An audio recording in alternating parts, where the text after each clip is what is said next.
Hello बच्चों, let's read the question. The question says given below are two statements, one is labelled as assertion and another is labelled as reason.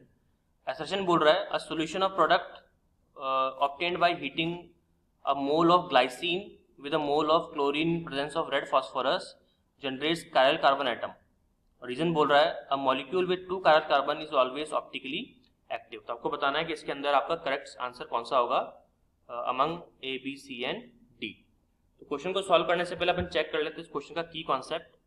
तो इस question के लिए जो हम लोग की कॉन्सेप्ट यूज करेंगे दैट विल बी, आप इसमें कह सकते हो कायरलिटी.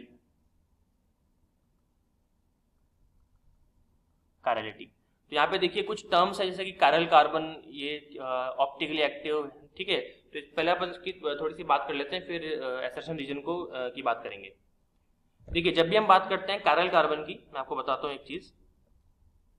जब भी हम बात करते हैं कायरल कार्बन की, तो कायरल कार्बन का मतलब होता है कि कोई भी ऐसा कार्बन का कंपाउंड जिसमें जो कार्बन प्रेजेंट है उसकी चारों वैलेंसी कैसी है, डिफरेंट है. मतलब अ मॉलिक्यूल यहाँ पे लिख देता हूं मैं, a molecule where all the four valencies of carbon are different. तो उसे अपन क्या बोलेंगे जी, उसे हम बोलेंगे कायरल कार्बन. इसका सिंपल सा रिप्रेजेंटेशन भी मैं भी आपको दे देता हूं. जैसे मान लीजिए कार्बन है आपके पास में, और उस कार्बन की चारों वैलेंसी मतलब ए, बी, सी और डी चारों डिफरेंट हो गई. और ऐसा कार्बन जिसकी चारों वैलेंसी डिफरेंट होती है उसको अपन किससे मार्क करते हैं, सी स्टार से उसको मार्क करते हैं. ठीक है, ये बात आपको समझ में आ गई होगी. और अगर कायरल कार्बन आपके पास में है तो ऐसा मॉलिक्यूल क्या होता है, molecule having chiral carbon are optically active. ऐसा कोई भी मॉलिक्यूल जिसके अंदर कायरल कार्बन प्रेजेंट है, सी स्टार प्रेजेंट है, वो हमेशा ऑप्टिकली एक्टिव होगा. क्लियर. चलिए अब आते हैं हमारे ये जो छोटी मोटी बेसिक्स हमने जान ली है. अब आते हैं असर्शन पे. क्या बोल रहा है कि solution of product is obtained by heating a mole of glycine with mole of chlorine and presence of red phosphorus generate chiral carbon. तो ये स्टेटमेंट जो है ना बिल्कुल सही स्टेटमेंट है. मैं आपको बताता हूँ क्यों. अगर हम ग्लाइसिन की बात करें तो आपको पता है कि जो ग्लाइसिन होता है आपका, ग्लाइसिन का जो फॉर्मूला होता है दैट इज NH2 आपका CH2 COOH. This is your glycine. ठीक है. और ग्लाइसिन में आप क्या कर रहे हो, ग्लाइसिन के अंदर आप ग्लाइसिन की रिएक्शन करवा रहे हो आप किसके साथ में, रेड फास्फोरस और क्लोरीन के साथ में. ठीक है. और आपको पता होगा कि जब भी हम कार्बोक्सिलिक एसिड की रिएक्शन रेड फास्फोरस और क्लोरीन के साथ करवाते हैं या हेलोजन के साथ करवाते हैं, जिसके पास अल्फा कार्बन प्रेजेंट होता है, जिसके पास क्या प्रेजेंट होता है, अल्फा कार्बन. अल्फा कार्बन होगा तो अल्फा हाइड्रोजन भी होगा. तो इस रिएक्शन के अंदर जो एक अल्फा हाइड्रोजन है वो क्लोरीन के साथ में रिप्लेस हो जाएगा. मतलब CH, एक हाइड्रोजन गया, यहाँ पे आ गया आपका Cl, और यहाँ पे आ जाएगा आपका COOH जो कि पहले से प्रेजेंट है.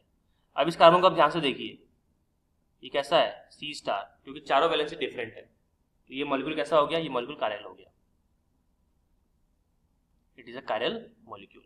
और कार्बोक्सिलिक एसिड जिसके पास में अल्फा हाइड्रोजन प्रेजेंट है, उसकी रिएक्शन अगर आप रेड फास्फोरस और क्लोरीन के साथ करवाते हो तो इस रिएक्शन को हम लोग क्या बोलते हैं, इसको अपन कहते हैं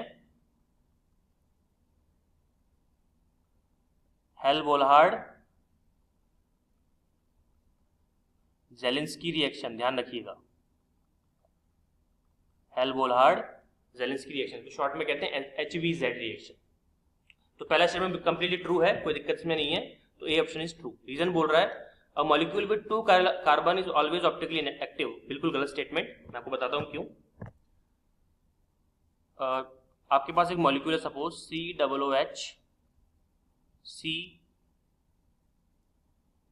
COOH COOH। इस कंपाउंड को आप ध्यान से देखिए, इस कंपाउंड के अंदर आपको 2 कायरल सेंटर मिलेंगे, एक तो ये वाला और एक ये वाला। 2 कैसे देखिए मैं आपको बताता हूं।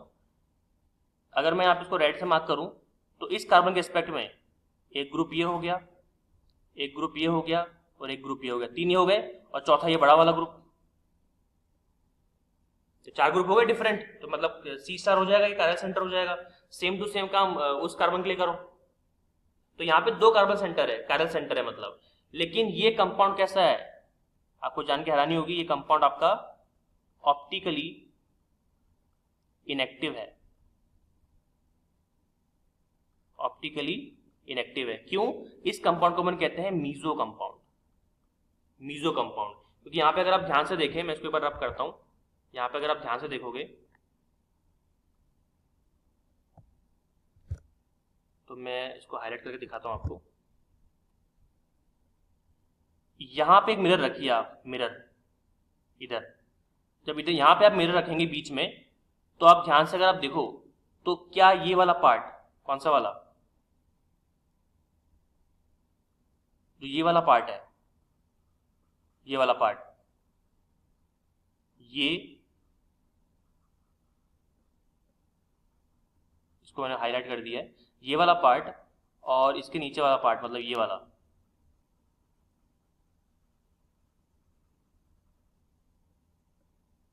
ध्यान से देखिए मुझे बताइए क्या ये एक दूसरे के मिरर इमेज नहीं है?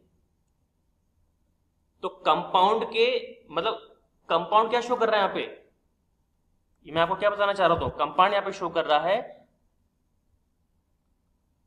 Internal mirror image, internal mirror image. और कभी भी अगर इस कंपाउंड में इंटरनल मिरर इमेज मिलता है तो ऐसे कंपाउंड को अपन कहते हैं मीजो कंपाउंड। ठीक है, ये अब मेरा मिरर है, इमेजिनरी मिरर है, ऑब्वियसली बात है, इसको मैंने अज्यूम कर लिया इस तरह से, तो दोनों एक दूसरे के क्या हो गए, आपके मिरर इमेज हो गए।